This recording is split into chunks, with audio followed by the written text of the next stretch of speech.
इस वीडियो में हम लोग सीखने के चारों सिद्धांतों का तुलनात्मक रूप से अध्ययन करने वाले हैं और ये समझेंगे कि हमारे एग्ज़ाम में प्रश्न कैसे कैसे बनाए जाते हैं और कहाँ से प्रश्न उठते हैं और हमें कन्फ्यूज़न कैसे हो सकता है।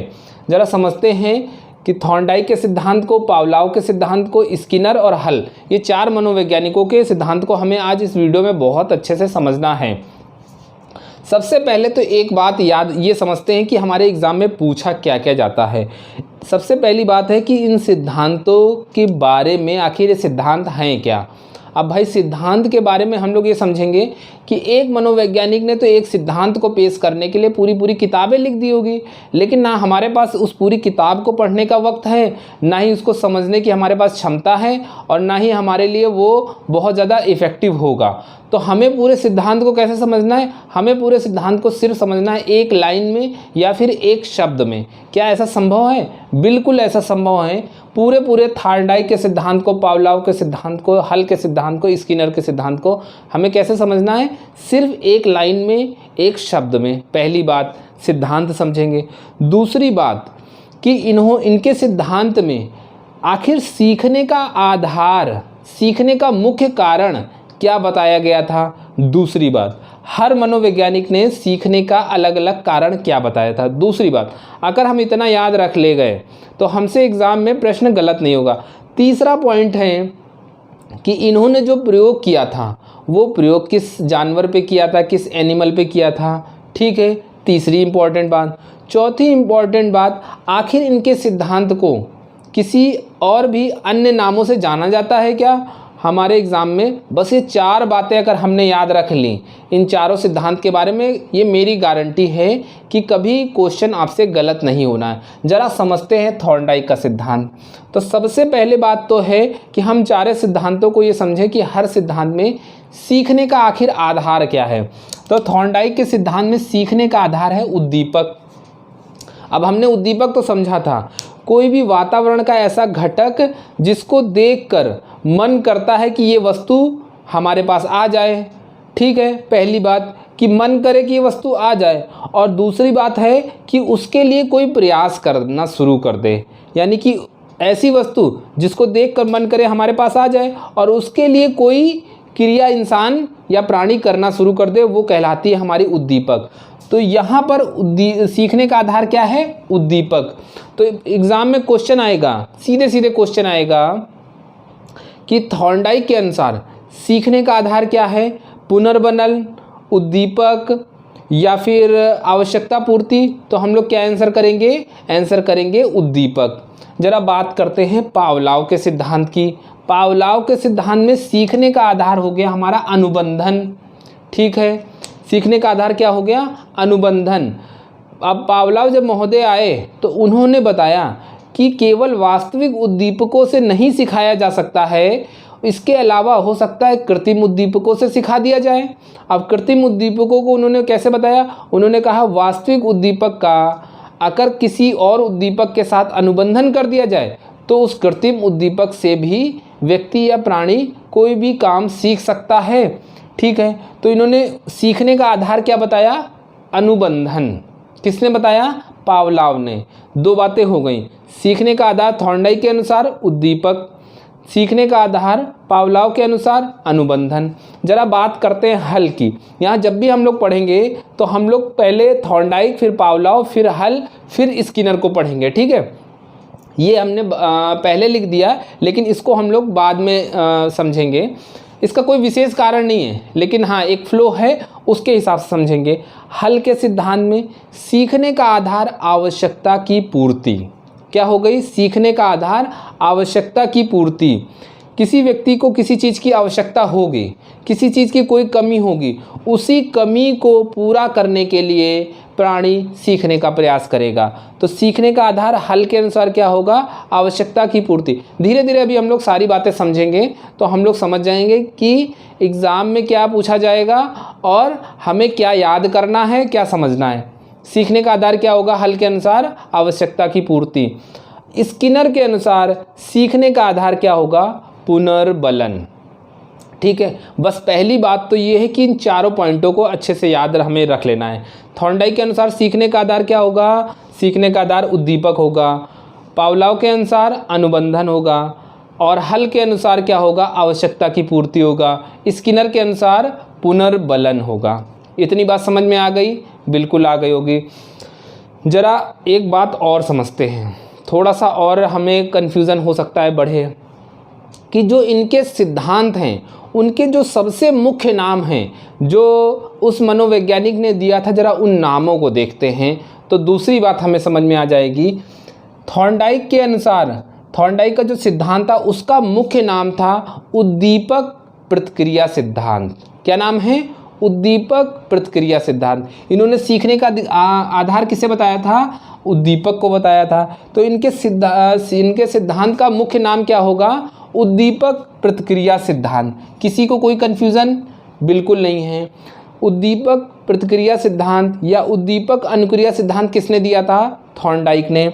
इतनी बात समझ में आ गई। अब हमने इससे पहले की वीडियो में तो बताया ही था, उद्दीपक को इंग्लिश में क्या कहते हैं? स्टिमुलस कहते हैं। अनुक्रिया को क्या कहते हैं? रिस्पॉन्स कहते हैं। इसका एक दूसरा नाम भी स्टिमुलस रिस्पॉन्स थ्योरी। तो थॉर्नडाइक ने कौन सा नियम दिया था? उद्दीपक अनुक्रिया सिद्धांत। ये बात तो समझ में आ गई। अब बात करते हैं पावलोव का सिद्धांत था। पावलोव के अनुसार सीखने का आधार अनुबंधन था। इनके सिद्धांत का नाम है अनुबंधन सिद्धांत। कहीं कोई कन्फ्यूज़न? बिल्कुल नहीं है। तो अनुबंधन सिद्धांत किसका है? पावलोव का सिद्धांत है। इसका एक दूसरा नाम है शास्त्रीय अनुबंधन सिद्धांत। अब अनुबंधन सिद्धांत था भैया, अनुबंधन सिद्धांत को उन्होंने शास्त्रीय अनुबंधन या क्लासिकल कंडीशनिंग थ्योरी कह दिया। कहीं इसको याद करने में बहुत मेहनत नहीं पड़ेगा। अनुबंधन यहाँ भी था, अनुबंधन यहाँ भी था, बस इसके आगे शास्त्रीय लगा दिया तो क्या बन गया? शास्त्रीय अनुबंधन सिद्धांत। अगर आपसे प्रश्न पूछा जाएगा कि शास्त्रीय अनुबंधन सिद्धांत किसका होगा, क्या हम लोग थॉर्नडाइक आंसर करेंगे क्या? बिल्कुल नहीं, हम लोग क्या करेंगे? पावलोव करेंगे। अब शास्त्रीय अनुबंधन को इंग्लिश में कहा जाता है क्लासिकल कंडीशनिंग। अनुबंधन को इंग्लिश में क्या कहा जाता है? कंडीशनिंग। इसको आपको याद रखना है। उद्दीपक को क्या कहते हैं? स्टिमुलस, और अनुबंधन को क्या कहेंगे? कंडीशनिंग। तो क्लासिकल कंडीशनिंग थ्योरी किसकी है? पावलोव की। तो इनके सिद्धांत का दो नाम तो हमें याद हो गए। बात करते हैं हल के सिद्धांत की। अच्छा, हल के सिद्धांत के अनुसार सीखने का आधार क्या होगा? आवश्यकता की पूर्ति। इनके जो सिद्धांत का मुख्य नाम है वो मुख्य नाम है पुनर्बलन का सिद्धांत। बहुत कन्फ्यूज़न बढ़ने वाला है, इसीलिए एक साथ इसको समझा रहे हैं ताकि कन्फ्यूज़न यहीं पर बढ़े और यहीं पर हमेशा हमेशा के लिए ख़त्म हो जाए। हल के सिद्धांत का मुख्य नाम क्या है? पुनर्बलन का सिद्धांत। इसको आप लोग याद कर लीजिए। क्या नाम है इनके हल के सिद्धांत का? पुनर्बलन। अब पुनर्बलन की एक दूसरी हिंदी भी होती है प्रबलन का सिद्धांत। इसको प्रबलन कहीं अलग से नहीं याद रखने की ज़रूरत है, चाहे पुनर्बलन कहा जाए या प्रबलन कहा जाए या सबलीकरण कहा जाए, तीनों बातें क्या हैं? तीनों बातें हिंदी के पर्यायवाची हैं, या फिर इसको सिनोनिम्स कहेंगे। अच्छा, पुनर्बलन को इंग्लिश में रीइंफोर्समेंट भी कहते हैं, इसको भी आप याद रख लीजिए। तीसरा महत्वपूर्ण वर्ड है रीइंफोर्समेंट। किसकी इंग्लिश है? ये है हमारी पुनर्बलन की। तो ज़रा बताएंगे हल के सिद्धांत का क्या नाम है? पुनर्बलन का सिद्धांत। अब पुनर्बलन जैसे ही कहेंगे हमें तुरंत अपने आप याद आ जाना चाहिए प्रबलन और सबलीकरण एक ही बात है, और इंग्लिश में क्या होगा? Reinforcement theory. इतनी बात समझ में आ गई? बिल्कुल समझ में। अभी हमने कुछ ज़्यादा समझाया नहीं है, अभी केवल ये समझाया है कि यहाँ पर सीखने का आधार आवश्यकता की पूर्ति है। इसको आप लोग याद कर लीजिए। और इनके सिद्धांत का नाम क्या है? पुनर्बलन का सिद्धांत या प्रबलन का सिद्धांत या सबलीकरण का सिद्धांत। इतनी बात समझ गए। अब बात करते हैं जहाँ से थोड़ा कन्फ्यूज़न बढ़ता है, स्किनर का सिद्धांत। हमने क्या बताया? यहाँ पर सीखने का आधार हमने बताया पुनर्बलन बताया। क्या बताया? पुनर्बलन। अच्छा, जब पुनर्बलन हमने यहाँ बताया तो जो सबसे ज़्यादा कन्फ्यूज़न होता है, कभी आ गया कि पुनर्बलन का सिद्धांत किसका है, तो बहुत सारे बच्चे कंफ्यूज हो जाएंगे कि सीखने का आधार तो पुनर्बलन होता है स्किनर के सिद्धांत में, अब पुनर्बलन का सिद्धांत यहाँ पर लिखा है। इसीलिए कन्फ्यूज़न को हमेशा हमेशा के लिए एकदम ख़त्म कर देंगे कि सीखने का आधार यहाँ पर स्किनर के अनुसार पुनर्बलन है, लेकिन पुनर्बलन का सिद्धांत किसने दिया था? पुनर्बलन का सिद्धांत दिया था हल महोदय ने।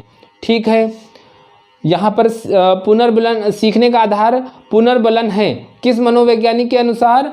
ये है हमारे स्किनर के अनुसार। तो पुनर्बलन, सीखने का आधार क्या है? पुनर्बलन। और इनके सिद्धांत का नाम क्या था?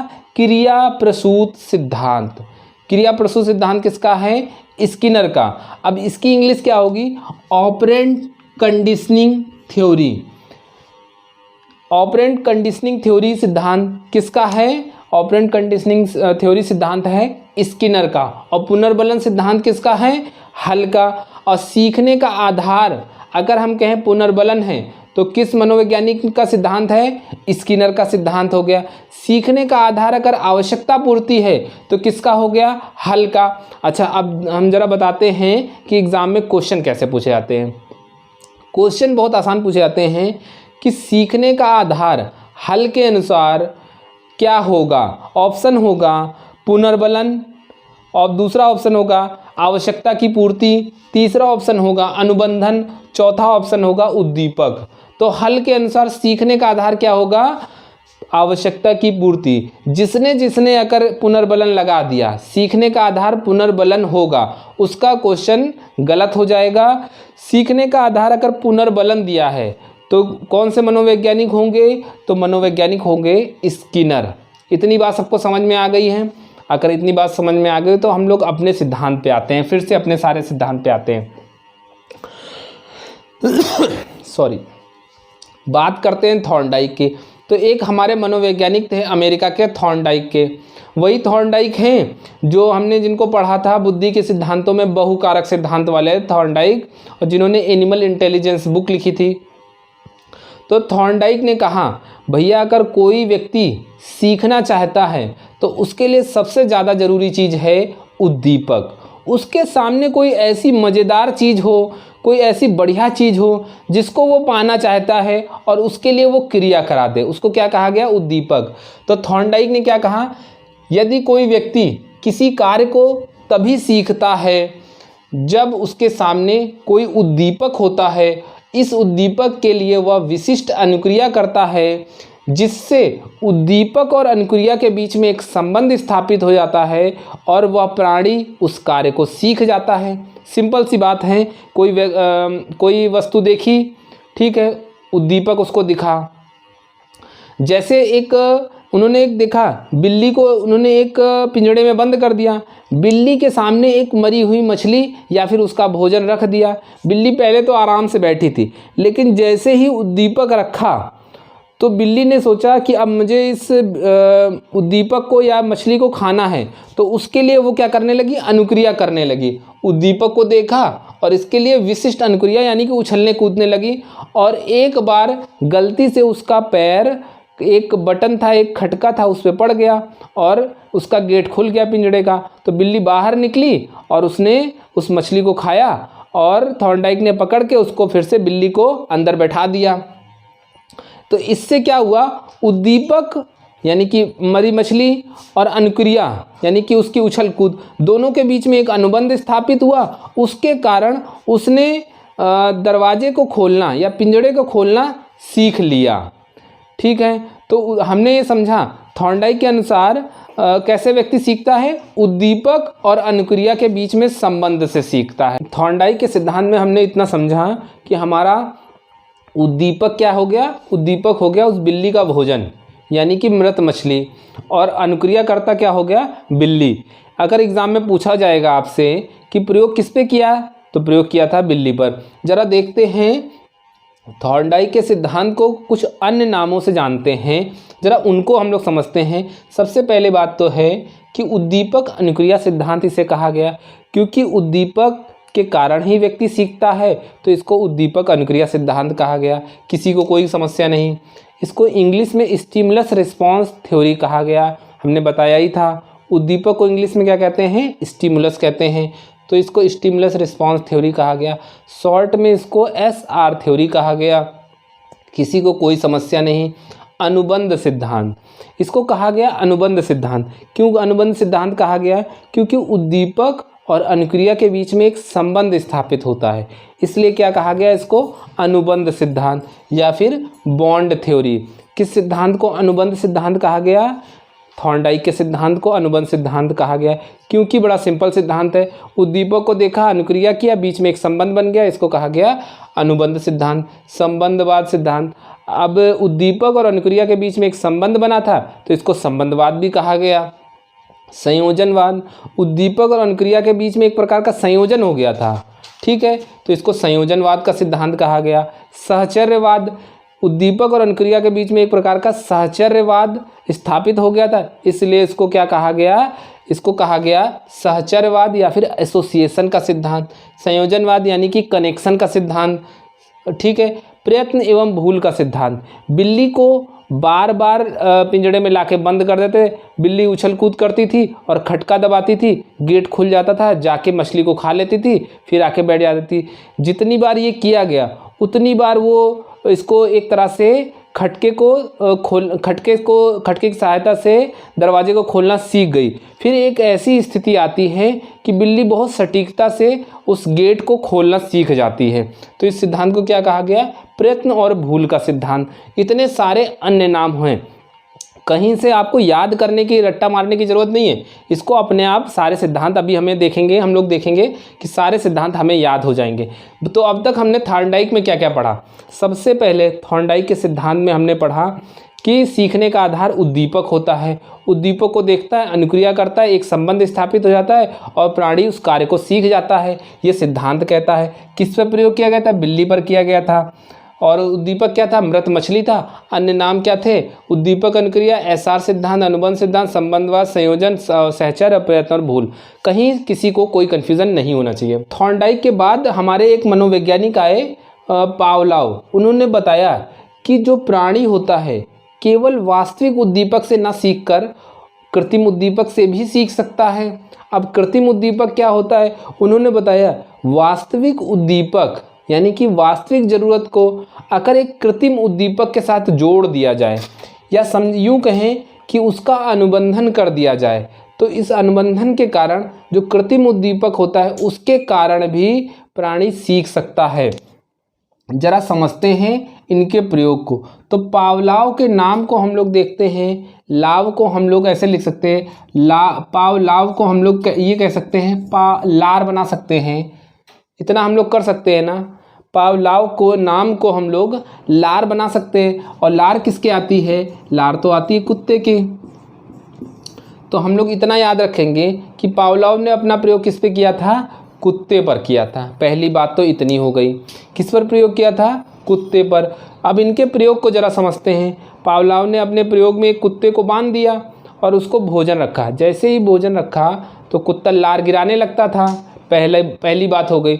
दूसरी बात ये हो गई कि जैसे ही भोजन दिया, भोजन के जस्ट पहले घंटी बजाई, भोजन दिया तो कुत्ता लार गिराने लगा, दोबारा फिर घंटी बजाई, भोजन दिया और लार गिराने लगी।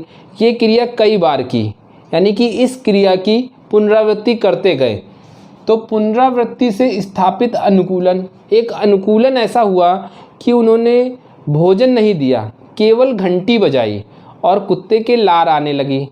तो केवल घंटी सुनकर कुत्ते की लार आने लगी, तो उन्होंने देखा कि ये तो एक ऐसा अनुबंधन हो गया या एक ऐसा चमत्कार हो गया कि जो चीज़ से लार नहीं आनी चाहिए थी, यानी कि कृत्रिम उद्दीपक से वास्तव में लार नहीं आनी चाहिए थी, लेकिन लार आ गई। तो उन्होंने बताया कि कृत्रिम उद्दीपक से प्राणी को सिखाया जा सकता है, बशर्ते कृत्रिम उद्दीपक का अनुबंधन कर दिया गया हो। जरा समझते हैं। पुनरावृत्ति से स्थापित अनुकूलन अनुबंधन कहलाता है और इस अनुबंधन से प्राणी सीखता है।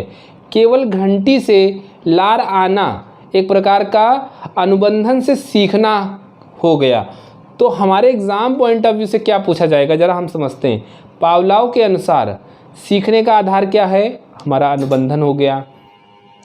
पावलोव के सिद्धांत में वास्तविक उद्दीपक क्या था? भोजन। कृत्रिम उद्दीपक क्या था? घंटी। कृत्रिम हमारी प्रतिक्रिया क्या थी? कृत्रिम प्रतिक्रिया हो गई थी हमारी लार। ये इतनी बातें हम लोग अगर प्रयोग वाली याद रखेंगे और सीखने का आधार अनुबंधन है इतना याद रखेंगे तो हम लोग यहाँ पर कह सकते हैं पुनरावृत्ति से स्थापित अनुकूलन अनुबंधन कहलाता है और इसी अनुबंधन के कारण प्राणी सीखता है। जरा समझते हैं इनके सिद्धांत के अन्य नाम। सबसे पहला सिद्धांत नाम तो हम लोग ये याद समझ सकते हैं, हमने पहले भी डिस्कस किया था कि अनुबंधन यहाँ पर हो रहा था, तो इनके सिद्धांत का एक नाम बना अनुबंधन का सिद्धांत। दूसरा इसका नाम था शास्त्रीय अनुबंधन। अब अनुबंधन को हम लोग शास्त्रीय अनुबंधन बोल दिए, किसी को याद करने में और एग्ज़ाम में क्वेश्चन करने में कोई समस्या नहीं होगी। शास्त्रीय अनुबंधन, इसकी इंग्लिश क्या होगी? इसकी इंग्लिश होगी क्लासिकल कंडीशनिंग। कंडीशनिंग की हिंदी होती है अनुबंधन। इसका चौथा नाम है प्राचीन अनुबंधन, तो हम लोग इसे भी याद रखेंगे। चौथा नाम क्या हो जाएगा? प्राचीन अनुबंधन। पांचवा नाम है शरीर शास्त्रीय अनुबंधन। यहाँ पर शास्त्री था, यहाँ पर भी शास्त्रीय है, तो इसका एक और नाम है शास्त्रीय अनुबंधन। अगला नाम क्या है? अनुकूलित अनुक्रिया सिद्धांत।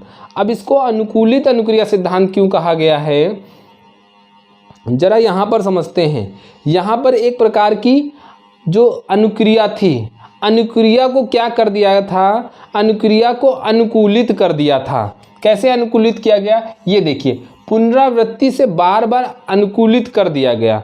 बार बार घंटी और भोजन को एक साथ रखा गया तो क्या हुआ? घंटी और भोजन अनुकूलित हो गया, केवल घंटी के कारण ही लार आने लगी, तो इसको क्या कहा गया? अनुकूलित अनुक्रिया सिद्धांत।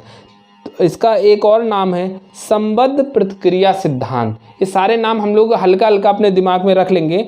इसका नाम क्या हो जाएगा? संबद्ध प्रतिक्रिया सिद्धांत, या फिर एक और नाम है इसका टाइप एस सिद्धांत। अब इसको टाइप एस क्यों बोला गया? टाइप एस इसको इसलिए बोला गया, यहाँ पर जो स्टिमुलस था, उद्दीपक, कृत्रिम उद्दीपक की बहुत ज़्यादा वैल्यू बढ़ा दी गई, तो इसको कहा गया टाइप एस सिद्धांत। तो ये जितने अन्य नाम हैं हम लोग इन अन्य नामों को याद रखेंगे। अनुबंधन सिद्धांत, शास्त्रीय अनुबंधन, प्राचीन अनुबंधन, शरीर शास्त्रीय, अनुकूलित अनुक्रिया, संबद्ध प्रतिक्रिया और टाइप एस सिद्धांत। और ये वाला सिद्धांत हमारा क्या था? SR theory. यहाँ पर अनुबंध था, यहाँ पर अनुबंधन था, बाकी कहीं से कोई कन्फ्यूज़न बिल्कुल भी नहीं होना चाहिए। बात करते हैं हल के सिद्धांत की। तो हल के सिद्धांत में हमने समझा सीखने का आधार क्या होगा?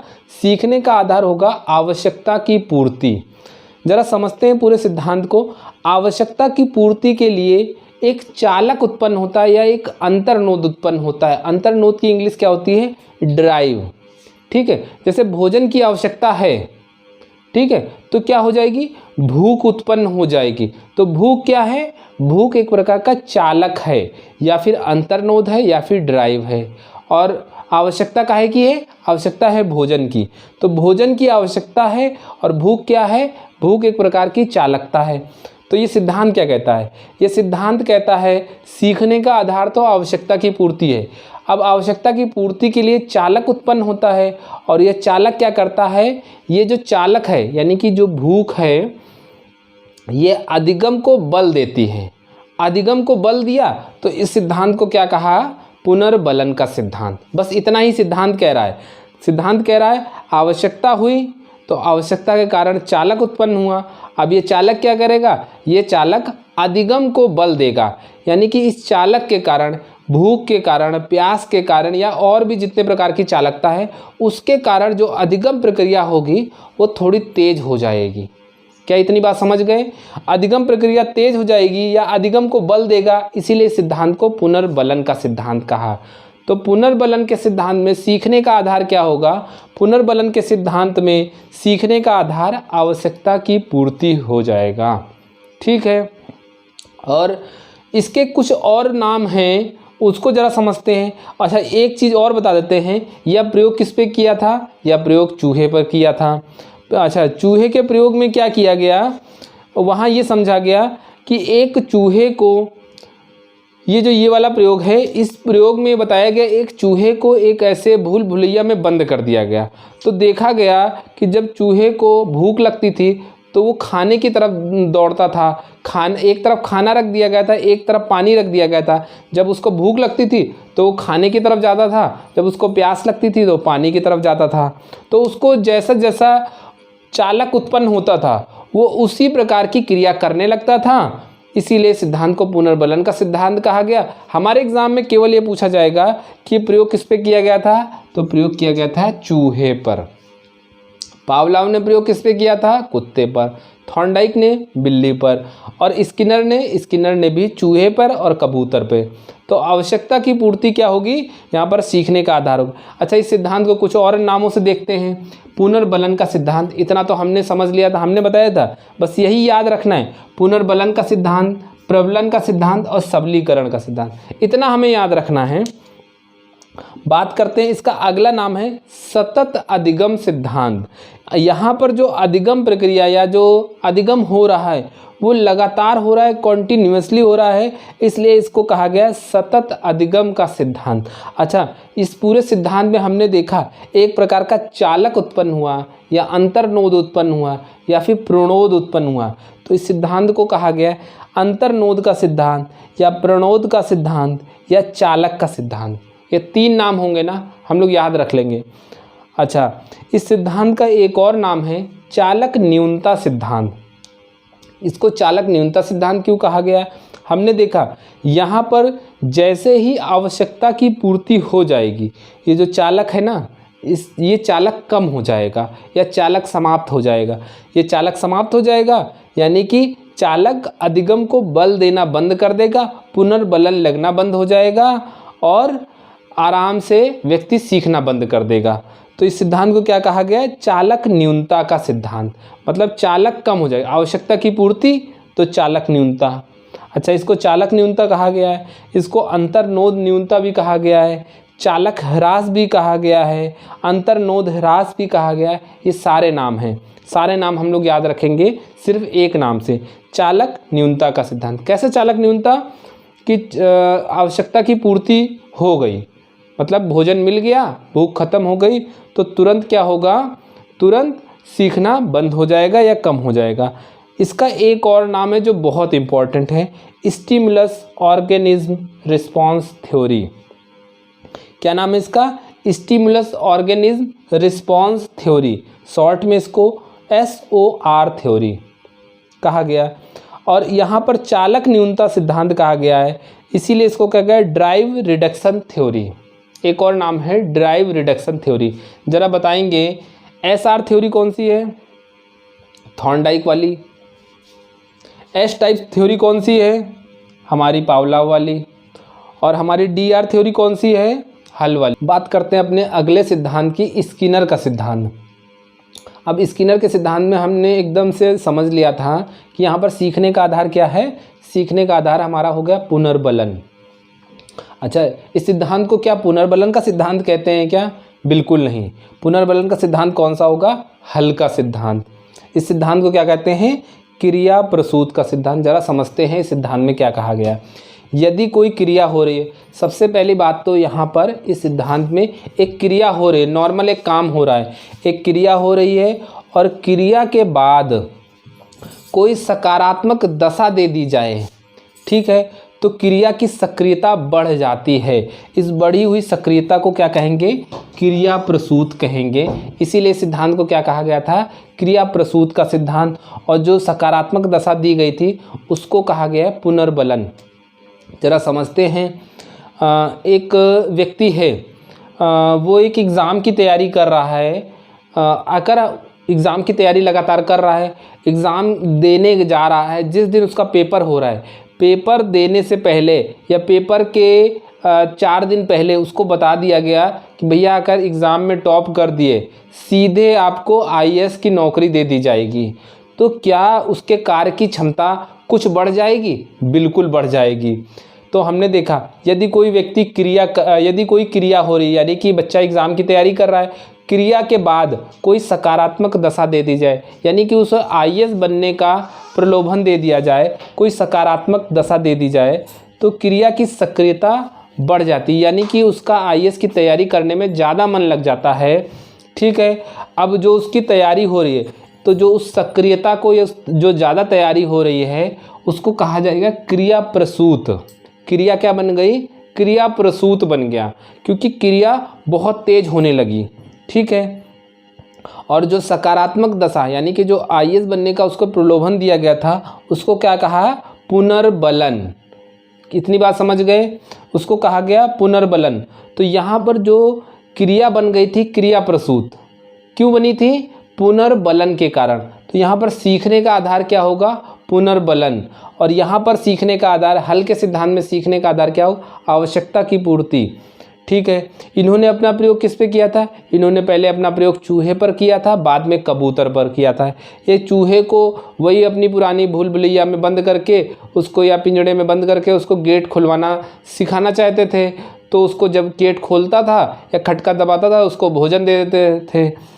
ठीक है। वो तो अपनी क्रिया कर रहा था, घूम रहा था, बढ़िया टहल रहा था, लेकिन जब उसे खटका दबाने पर भोजन मिलने लगा तो वो खटके को जल्दी जल्दी दबाना सीख गया। यही कबूतर के साथ भी था। वो 7 रंगों की उसको किरणें दिखाते थे तो कबूतर वो खोलना सीख गया। तो इन्होंने अपना प्रयोग किस पे किया था? चूहे पर। ठीक है। ज़रा इसके अन्य नाम देखते हैं। तो इन्होंने क्रिया को बना दिया था क्रिया प्रसूत। तो इनके सिद्धांत के क्या बन गए? नाम है क्रिया प्रसूत का सिद्धांत। इसको इंग्लिश में क्या कहेंगे? Operant conditioning theory. क्या कहा? Operant conditioning. और कंडीशनिंग थ्योरी या क्लासिकल कंडीशनिंग थ्योरी कौन सी है? वो है पावलोव की। ठीक है। पावलोव ने किस पे प्रयोग किया था? कुत्ते पर किया था। इस सिद्धांत को अच्छा एक और नाम दिया है आरएस टाइप थ्योरी। यहाँ पर क्या हो रहा था? क्रिया पहले से हो रही थी, रिस्पॉन्स पहले से हो रहा था और उसके बाद स्टिमुलस आ रहा था। तो इसको कहा गया है आरएस टाइप थ्योरी। और इसको क्या कहा है? SR type theory. ठीक है। इसको एक और नाम दिया गया है आर टाइप थ्योरी। किसी को कोई कन्फ्यूज़न? बस यहाँ पर एस हटा दिया तो इसको क्या कहा गया? R type theory. इसका एक और नाम है नैमित्तिक अनुबंध थ्योरी। ठीक है। तो हमारे एग्जाम पॉइंट ऑफ व्यू से हमने चारों सिद्धांत को समझा। जरा एक बार सारे सिद्धांत का रिवीजन कर लेते हैं। थॉर्नडाइक ने प्रयोग किस पे किया था? बिल्ली पर। पावलोव ने कुत्ते पर, स्किनर ने चूहे पर, हल ने चूहे पर। ठीक है। सीखने का आधार यहाँ पर थॉर्नडाइक में क्या था? उद्दीपक। पावलोव में अनुबंधन। स्किनर में क्या था? स्किनर में था पुनर्बलन। और हल में क्या था? हल में था आवश्यकता की पूर्ति। ठीक है। इस सिद्धांत में क्या था? आवश्यकता की पूर्ति के कारण चालक आता है। चालक क्या करता है? बल देता है, जिस कारण पुनर्बलन होता है और सिद्धांत को कहते हैं पुनर्बलन का सिद्धांत। यहाँ पर क्या हो रहा था? क्रिया हो रही थी। क्रिया होने के बाद सकारात्मक दशा दी गई तो क्रिया बन गई क्रिया प्रसूत, और जो सकारात्मक दशा है वो कहलाया पुनर्बलन। तो लेकिन जो क्रिया बन गई थी क्रिया प्रसूत, उसी कारण उसको कहा गया है क्रिया प्रसूत का सिद्धांत, या फिर ऑपरेंट कंडीशनिंग सिद्धांत, या फिर आरएस टाइप थ्योरी, या नैमित्तिक अनुबंध सिद्धांत। बस इतना कहा गया। और इस सिद्धांत को क्या कहा गया? पुनर्बलन का सिद्धांत, प्रबलन का सिद्धांत, सबलीकरण का सिद्धांत, अंतर्नोद का सिद्धांत, चालक न्यूनता। काम पूरा हो गया, आवश्यकता पूर्ति हो गई, चालक घट जाएगा तो चालक न्यूनता सिद्धांत। ठीक है। पावलोव के सिद्धांत में क्या कहा गया? अनुबंधन सिद्धांत या क्लासिकल कंडीशन सिद्धांत। पावलोव, लाव से बना लार, और लार का मतलब कुत्ते पर किया गया। तो पावलोव ने अपना प्रयोग किस पे किया था? कुत्ते पर किया था। थॉर्नडाइक की बिल्ली तो हम समझ ही गए। थॉर्नडाइक ने अपना प्रयोग किस पे किया था? बिल्ली पर किया था। सीखने का आधार उद्दीपक। ठीक है। और यहाँ पर अनुक्रियाकर्ता क्या था? बिल्ली। और बाकी सारे नाम तो हमने देख ही लिए थे। तो इतनी बात सबको समझ में आ गई होगी।